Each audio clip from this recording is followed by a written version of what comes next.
Assalomu alaykum qarindoshlar, navorimni yaxshi. Bugun bizningki oshqovoq qilish ikkinchi kunninki oyoqlashga vaqti. Ben hozir uyga qaytib kelib bu videoni ishlab turibdiman. Chunki parlamentdan oldi bek shamol bek kuchli ekan. Endi bir qancha bal shamol bor. Kuchli davomli degandek chiqib turyapti. Ondan keyin havo bir soğuk, bir kızık degandek. İşte havo intayin turaksız. Şundaqdimi bir 8 saatdek turib, hozir uyga qaytib kirishim. Endi bu oshliq e'lon qilishniki Avstraliyada qanday bo'ldi degan savolni balkim bir qancha odamlar mendan so'ragan bo'ldi. Buning qisqacha bir tushunish beraylik. Avstraliyada biz oshliq e'lon qilganda parlamentning oldida kechada turishga ruxsat qilmaydi-ku.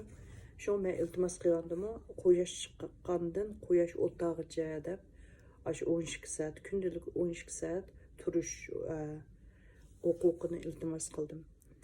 Undaq bo'lgandan keyin men masalan san o'ta quyosh masalan kun o'tag'i vaqtda onundan ki uya turishga ruxsat qilmaydi. Hem boldur berib chiqib bo'lmaydi. Ondan bu oshliq e'lon qilishninki nimasi? Masalan suv ichishga ruxsat yo'q. Ananiki ham birisi electrolyte deb bu odamninki uchiniki chaplashib qolmaslikning oldini oladigan bir xil nima bor. U suyuqlik holatidan keldi. Endi bu nimaga o'xshash?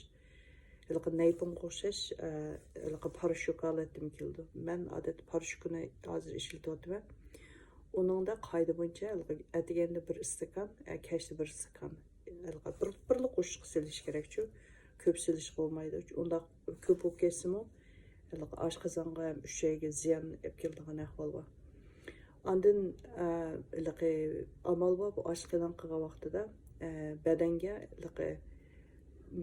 elektrolytning tarkibidami nima yo'q.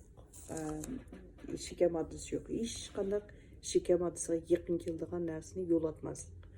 Hatto tamoq yemsam bo'ldi-ku deb nima bunday ichimlik-chu, tatli ichimlik ichadigan ish qilsam tag'in bo'lmaydi ekan. Chunki u tajribadan o'tgan boshqalarga oshna qilib bu bir qonunlashib ketgan bir nimachu modul. Anda qo'ygandan keyin boshqalar qilib bu g'alaba qozonib bo'lgan narsani biz yana qayta o'zgartirib qilsak, yoki bo'lmasa boshqacha biz oshliq e'lon qilamiz desak, u oshliq e'lon qilganga hisob bo'lmaydi ekan.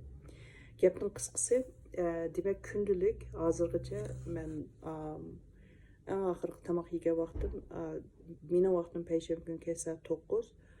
Shundan tortib hozirgacha mana tushdan keyin 4:30 bo'lay dedi. Shanba kuni tushdan keyin. Hozirgacha 48 soatdan ortiq vaqt men tomoq yeb boqmadim. Demak, odamning badani yana chidaydi ekan, shu suyuqlik bilan, suv bilan yana bo'ladi ekan. Shunga Xudoyim bo'lsa, kelar ataganda ko'rishaydi.